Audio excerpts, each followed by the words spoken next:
What's up, everybody, and welcome back to Fireside Giants. I'm your host, Anthony Rivardo, joined by my co-host, Alex Wilson. It's been a busy week for the New York Giants. They had the cut day on Tuesday, waiver wire claims yesterday. They picked up Anthony Johnson Jr., safety. We reacted to that in yesterday's episode.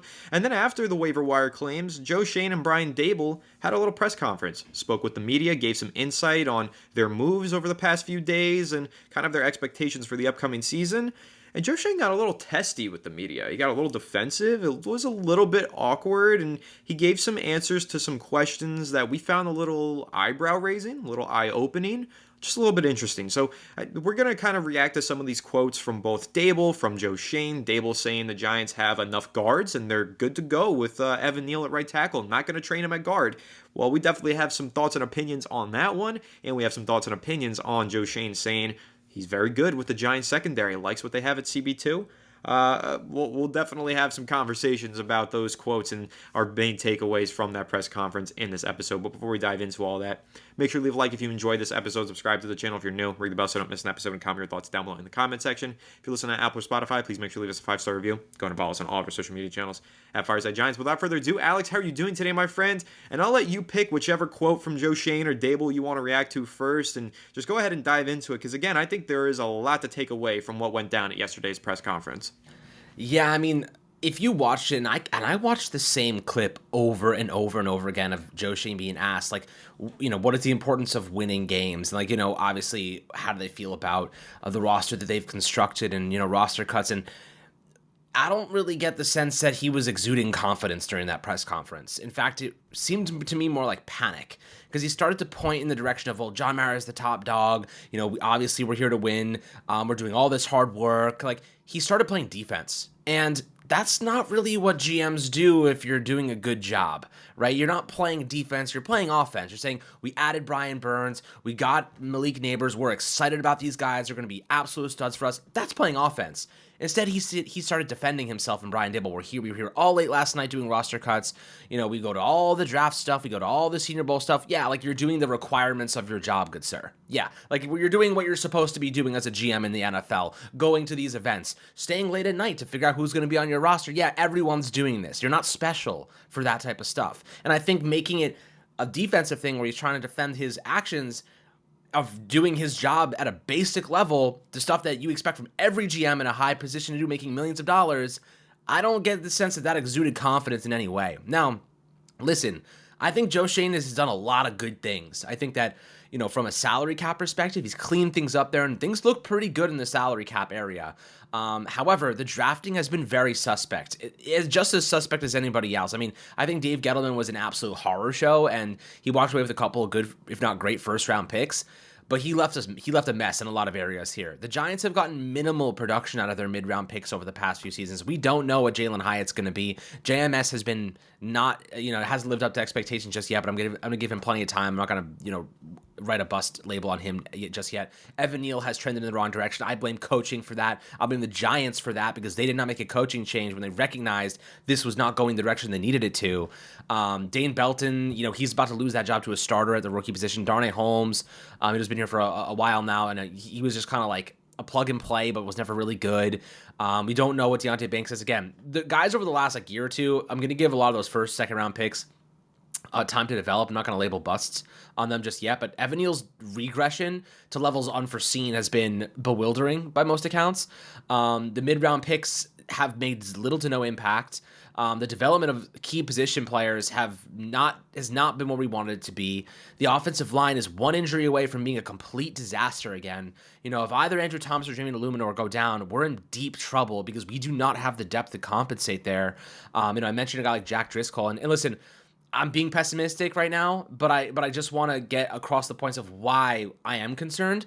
There's plenty of reason to be excited as well. There's plenty of reason to be optimistic. Malik Neighbors is stepping into this league as a bona fide WR1 superstar. I think that he's got that talent. Anthony, you would agree with that. Most people would. You see it on the field. You see his dog mentality. That guy's going to be really good. Tyler Nubin seems to be a really exciting young safety with the ball hawk qualities. Deonte Banks has enough tangible quality to be as good as any cornerback in football. The speed, the aggressive, the agility. He's got it all to be phenomenal, not to mention the confidence.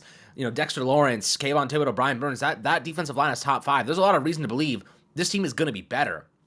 However, I don't want to just be better. And I think you guys would probably say the same thing. I don't want to just be better. I want to be a quality football team that competes against good football teams, right? I don't want to beat the brakes off of bad teams. I want to compete against the 49ers. I want to compete against the Chiefs. I want to compete against the Jets or the Bills, or any of those really good teams in football. I don't want to get embarrassed in prime time, and beat the crap out of the Commanders. And by the way, Jaden Daniels and the Commanders are no joke anymore. They're going to be a good football team moving forward because they have a quarterback. And you guys know I'm a big fan of Jaden Daniels. I don't think they're going to be a pushover anymore. It's not going to be free 2 wins for us. That's going to be competitive football there. So, this Giants team has to get better because our division improved. Teams are getting better. Teams got their quarterbacks this most recent draft class. Anthony and I have been kind of talking on the side about, should the Giants have gone out and got a quarterback in this most recent draft? Maybe, maybe not. It's up to you to decide, but it was a really good class. Spencer Rattlers looked phenomenal during preseason for the Saints. So, taking a shot in the 5th round on a player like that, why not? Some people would argue. We ended up Tyrone Tracy, who I'm a big fan of, so I'm not like, saying that's a bad move, but there is reason to believe that maybe you do take a quarterback every draft and see if you can hit on one. Teams do that, and they end up finding their solution sometimes in the mid rounds. So, not to say that the Giants made a mistake there, but just an alternative, kind of narrative of thinking. But Anthony, looking at this roster and the way that Joe Schoen acted yesterday, it wasn't, and I think Connor Hughes said it best, this didn't feel like a preseason prior to week 1 press conference. This felt like a mid-season panic button press conference. That's how it sounded from Joe Schoen. And not to mention what he said about the cornerback 2 position. He said they think they're in a good spot there. That's just a blatant lie, in my opinion. Nick McLeod, we don't know what he is. Cordell Flott has basically no experience on the boundary, and he looked horrible when he was being cooked by Malik Neighbors all preseason before he got a quad injury. He didn't make any appearances in preseason. What was supposed to be a position battle is now being handed to Nick McLeod without any competition at all, right? That is not a good situation if you're the Giants. Like, yes, I hope the best. I hope that he rises to the occasion, and I'm gonna give him the benefit of the doubt. But I have no reason to believe that he's going to be a tremendous CB2. This team needs more talent in the secondary. I think we can all agree on that. Anthony, how do you feel about his vibe during this press conference, and also what he had to say about the secondary, being that they feel good about? I think they could have gone in a different direction there in the way that they described that position.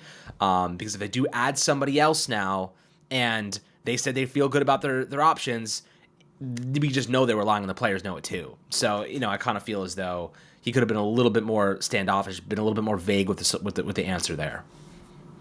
The vibe is a little off. It's a little weird, and I don't want to overreact or act overly concerned about it, but it was strange to see Joe Schoen get so defensive with Dan Duggan of The Athletic when he asked him that question. Basically just sending him back to John Mara saying, you asked him, so go ask him again. That's pretty much the vibe that Joe Schoen gave.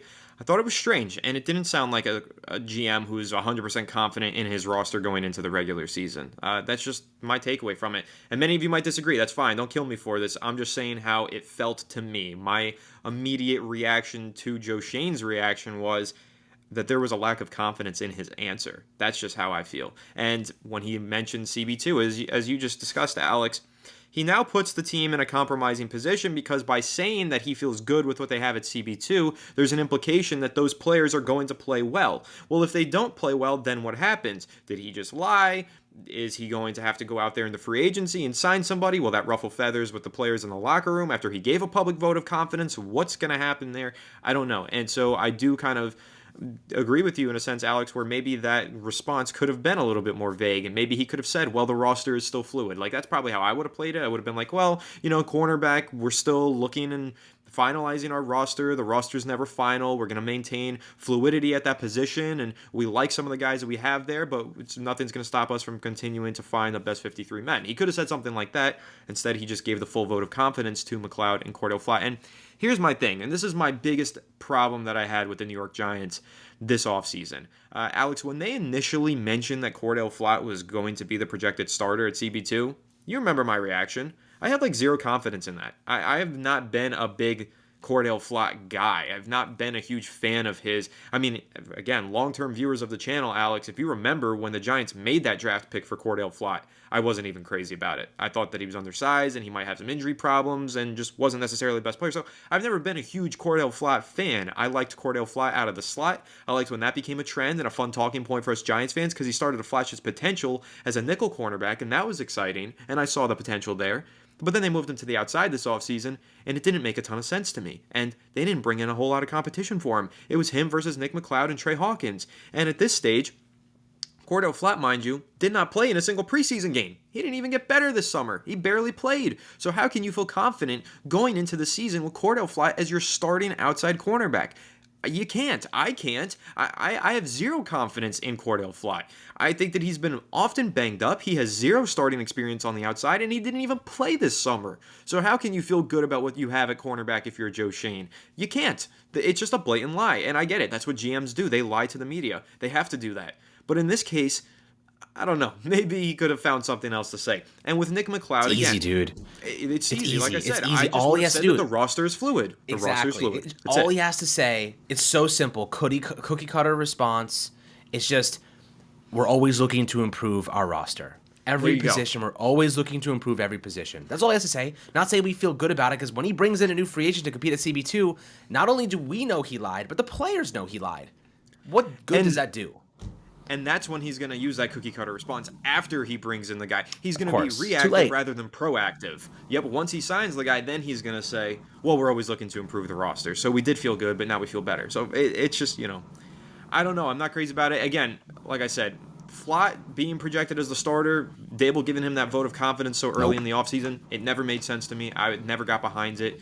That's why I kept pushing so hard for Nick McLeod, saying keep an eye on him. I hope that he competes and wins the job. But he also was banged up this summer. Trey Hawkins was the only one that was consistently available and played well. But we know what happened last summer. Trey Hawkins looked excellent. Then he got to the regular season, and he couldn't hang. So is that going to happen again? I don't know. And we're at the point now where we're less than 2 weeks away from the start of the regular season. We're like barely over a week away. The Giants got to figure out this CB2 spot. I'm not feeling great about what they have right there. I do have the utmost confidence in Deonte Banks, but there's also a concern in the back of my mind where he's going to be as good as the players around him. And if he's got really bad performance from CB2 opposite him, how well can Deonte Banks be? So I don't know. There's a whole lot to say. I think I've unpacked a lot of my thoughts and feelings on the CB2 spot, Alex. I don't know if you have anything more to add, but just generally speaking, I know Joe Schoen has to lie to the media. I know that's what he's going to do all the time. That's what good GMs do. They don't really tip their hand and show their cards to the table. I get all of that stuff, but I don't feel good about the CB2 position. And him saying that he does did not make me feel reassured in any way. No, especially because it came off of one of the most panicked responses, and that's not the Joe Schoen that we've seen, though. You know what I mean? You could tell this was a different version of Joe Schoen. Maybe he's tired. Maybe it was overwhelming trying to figure out who's going to be on this roster. Maybe they missed out on some of the waiver claims they actually put in, even though they said they only went after Anthony Johnson. I can't imagine that's true, right? Knowing how the lack of depth across this roster, they didn't put in any other claims. You know what I mean? That seems hard to believe, but I digress. I have no idea. It's possible that he is telling the truth there. But in any case, when it comes, you mentioned how they called Cordell Flott the starter there.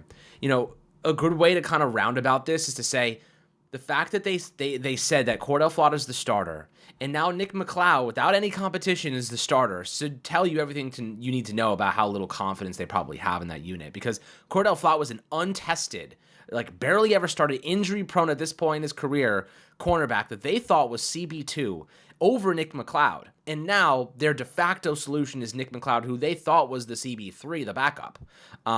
They need help. Trey Herndon gone. Darnay Holmes gone. Trey Hawkins, haven't heard a word about him recently. So, they're not even considering him as a potential option there, seemingly, because we haven't heard any good things or any even rumors about that. So they're, in my opinion, we're going to get another move here within the next couple of days, if not the next 24 hours. I think the Giants are going to be going out and going to be bringing in a cornerback. I don't know who that's going to be. We talked about C.J. Henderson. We talked about Desmond King. They could go out and try to make a trade. Who knows? There's a million different possibilities for Joe Schoen to go out and get this roster fixed and solved, but there are weaknesses that they cannot overcome. A great pass rush is great, but great quarterbacks will beat this pass rush with good schematics, guys. Look, Brian Burns, Kayvon Thibodeau, Dexter Lawrence, phenomenal players. They may get to the quarterback in 2 seconds. But Patrick Mahomes is getting rid of that ball in 1. Josh Allen is getting rid of that ball in 1. Good quarterbacks are going to beat this pass rush because they're going to know, okay, all we have to do is get the ball out quick. They cannot cover. They can't cover. Nick McLeod's not going to be able to cover a slant from Tyreek Hill, guys. He's not going to be able to cover a slant from CeeDee Lamb. Deonte Banks is struggling to do those things. You think Cordell Flott or Nick McLeod's gonna be able to do it? That's where I hit a wall in saying look, this team is very much in a rebuild, and I think that we have to acknowledge that. Like this team, a lot of people we want to win football games. That is the goal, yes. But this team looks like a rebuilding team in a lot of ways. A lot of youth, massive youth movement going across the board. And you look at Malik Neighbors, Wandale, Hyatt. You look at JMS. You look at Tyler Nubin. You look at Andrew Phillips. You look at Deontay Banks. You look at Kayvon Thibodeau. You look at Elijah Chapman, who's a UDFA from this year. Young players across the board. That is what a rebuilding of a foundation looks like. And you have a core key pieces like Dexter, like Burns, like Andrew Thomas that are on, and Mike Bobby Okereke on long-term contracts that are solidified pieces. Like those are your core pieces. And then you have the youth movement, which is the resetting of a long journey down Dave Gettleman lane, which I don't want to revisit. So, that's kind of where this team is. And Joe Schoen being asked about winning football games, it concerned me, his attitude, because it didn't sound like he was very confident in himself and the decisions they've made. And that's my biggest concern. I don't know if this team is going to be good or bad. They could absolutely surprise us, surprise me, be a good football team, and I'll be really, really happy.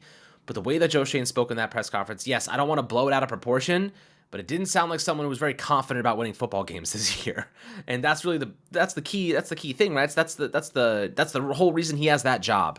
And I don't want to hear the defensive measures from him. I want to hear confidence exuded from our general manager. We have great players. We have great pieces. We are going to get them the football. We're going to put them in spots to succeed. And that is how we're going to win football games. Not we stay up all night working because that is our job. Yeah, we know that's your job. It's the prerequisite for being a general manager for the NFL football team, doing those things. I don't want to hear about your job requirements. I want to hear why these moves that you made are going to be successful for us, right? I think that's a reasonable perspective too. Am I wrong? No, you're not wrong. I just like seeing you with these ruffled feathers and getting a little passionate about this. And honestly, guys, I know that fans are going to jump on us in the comments and they're going to be like, oh, Joe Schoen, blah, blah, blah. Listen, we like Joe Schoen. We've been very clear how much we support Joe Schoen, and we've supported a lot of the decisions that he's made. We really like what he's done to maneuver the salary cap space, to give this team flexibility and get them out of a cap hell that they were in 3 years ago. Remember when the Leonard Williams contract was going down and the Giants just didn't have cap space and they had to sacrifice a bunch of talent? They don't have to do stuff like that anymore. Like they have a very healthy cap situation. We like Joe Schoen. We support Joe Schoen. But the way that he reacted to that question yesterday just didn't exude confidence. And we are looking for a reason to be confident in this team. A team that severely underperformed last season. A team that made some questionable decisions in free agency and in the draft this offseason. A team that failed to upgrade some of their biggest weaknesses. A team that had bad coaching last year. So there are many reasons to be concerned about this team. We are looking for a reason for confidence from Joe Schoen, from Brian Daboll. We didn't get it. And Alex, we barely even touched on this Evan Neal situation in this episode. We could go on for another 40 minutes talking about that one. That might have to be a whole nother episode. Maybe we record later today, depending on how much time you have. So I think that with Evan Neal, that whole topic of conversation, that's one that just keeps getting worse and worse. Eric Flowers every single day. It is Eric Flowers 2.0. I'm going to let you dive into that because I know you do have some strong feelings on that. So Eric Flowers 2.0, let me hear your take. I'll play devil's advocate and also give my objective kind of perspective of this. So Brian Daboll said specifically they're not cross-training Evan Neal at offensive guard because he's just coming back from injury, hasn't had that many practices under his belt, and they want him to get reacclimated to being an offensive tackle. The problem with that entire perspective is that Evan Neal's weaknesses do not lend the idea that he's going to ever be a good offensive tackle. He is slow to react. His athleticism has dropped. He can't get out to stop speed rushers and guys that have better bend. It's the same exact problems we've seen for 2 straight years, right? We've passed the point of no return, in my opinion. These problems are not just going to go away. Carmen Bricillo is not going to make his reaction time better. He's a slow processor, right? We talk about Daniel Jones sometimes having a slow process to see his progressions.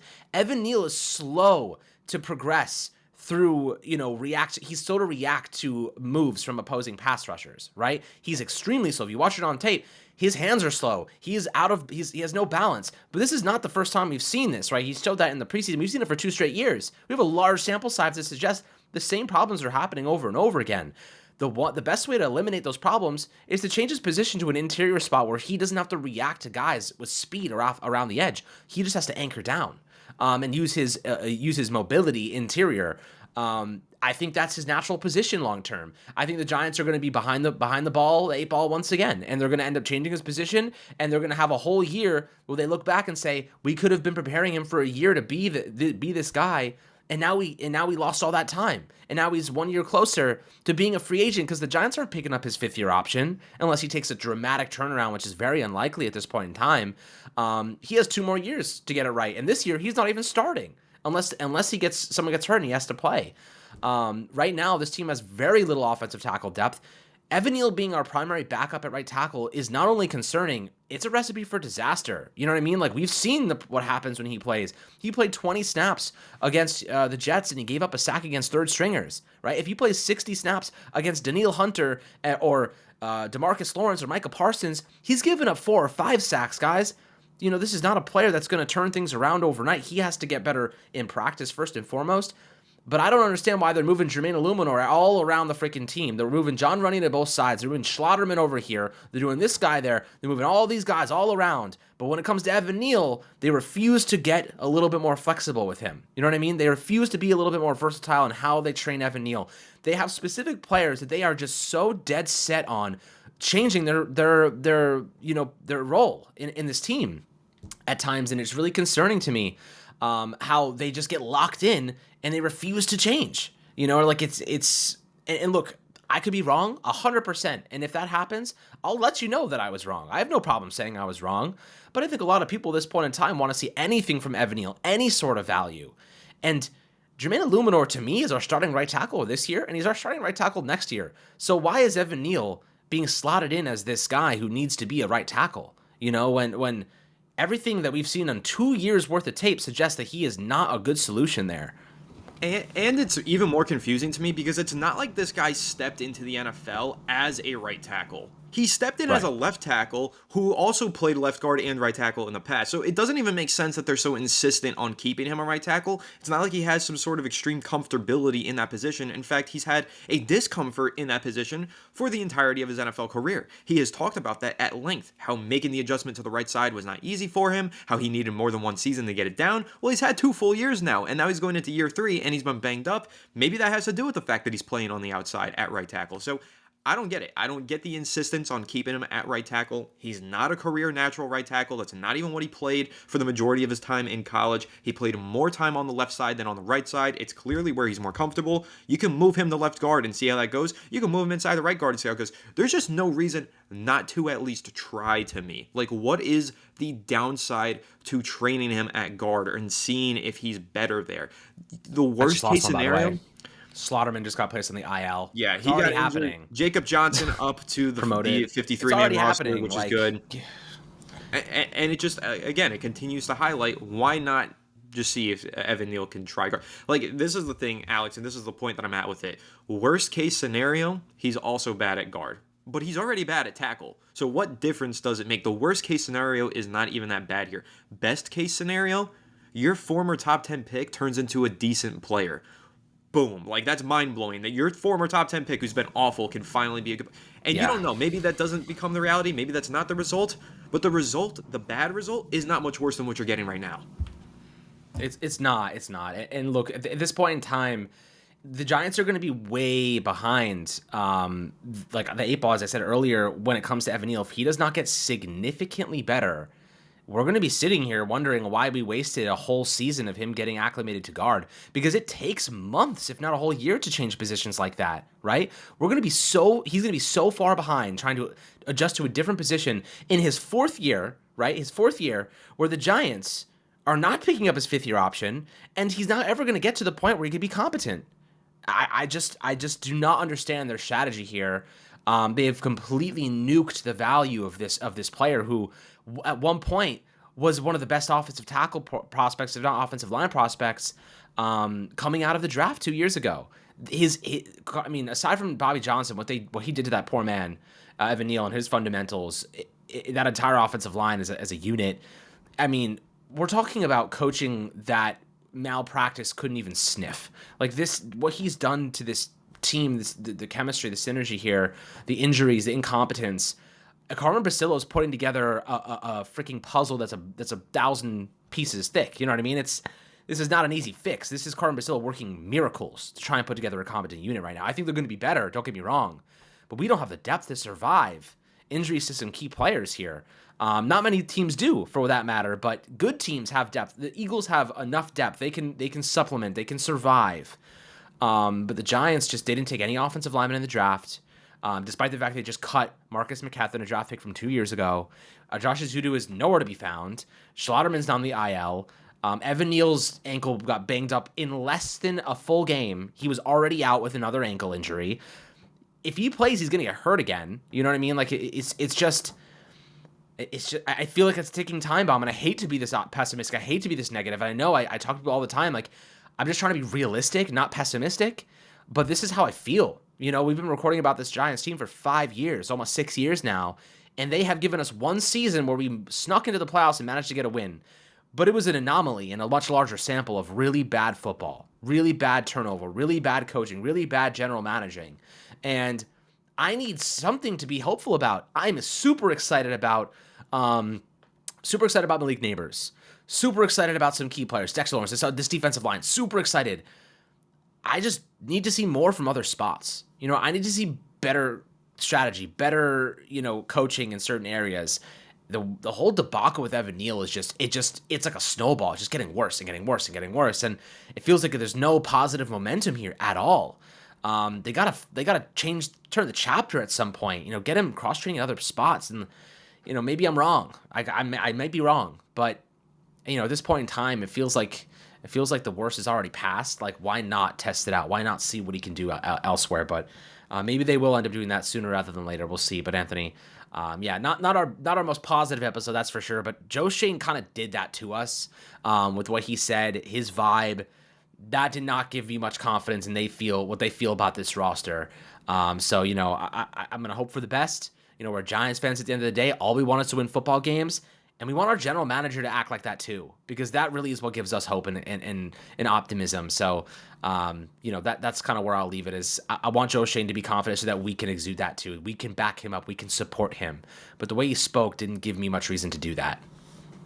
No, and I'm with you. And I just kind of want to, repeat some of those points. Like, we are concerned about this team. This was a bit more of a pessimistic episode, but we're still going to hope for the best. Like, I want to be wrong about this Giants team when I am pessimistic. Like, when I say I don't believe in a certain player turning it around, or I don't think Daniel Jones is going to go for 30 touchdowns this year, that means that I hope Daniel Jones goes for 50 touchdowns this year. I want to be wrong. Like, I want this team to exceed all expectations and hoist a fifth Lombardi trophy this year. I just don't have a lot of confidence, and the way that I feel after that press conference, I don't feel like Joe Schoen necessarily has the amount of confidence that I would desire, and he didn't really express that confidence and exude that towards me in that press conference. So, I don't know, just reasons for concern. The regular season, it's right around the corner. The Giants still have big question marks. What's the future of Evan Neal going to look like? What's the cornerback 2 position going to look like on opening day? There's just a lot of questions, and we don't necessarily have all the answers. But, again, there's about, 9 days or so until we get those answers? I don't know, just can't do math, but soon enough, we're going to get those answers on the football field versus the Minnesota Vikings, 1 p.m. on Sunday, September 8th. And I just can't wait for it. I'm very excited. And number one thing, Alex, we didn't even touch on this. Malik Neighbors wearing number 1. I can't wait to watch number 1 ball out week 1 versus the Minnesota Vikings. It's going to be a lot of fun. Shout out to Neighbors and his new jersey number. Should be a good time. But I think that pretty much wraps it up. Again, sorry for being a little bit more pessimistic in this episode. But again, it's just because we love this team and we are hoping for the best and we hope that they prove us wrong. So that's pretty much my last take on this whole situation. Let us know your takes down below in the comment section. Make sure to leave a like if you enjoyed. Subscribe to the channel if you're new. Ring the bell so you don't miss an episode. And give us a 5-star review on Apple or Spotify if that's where you're listening. And go ahead and follow us on all of our social media channels at Fireside Giants. Without further ado, we'll catch you on the next one. Have a good one, and let's go Giants.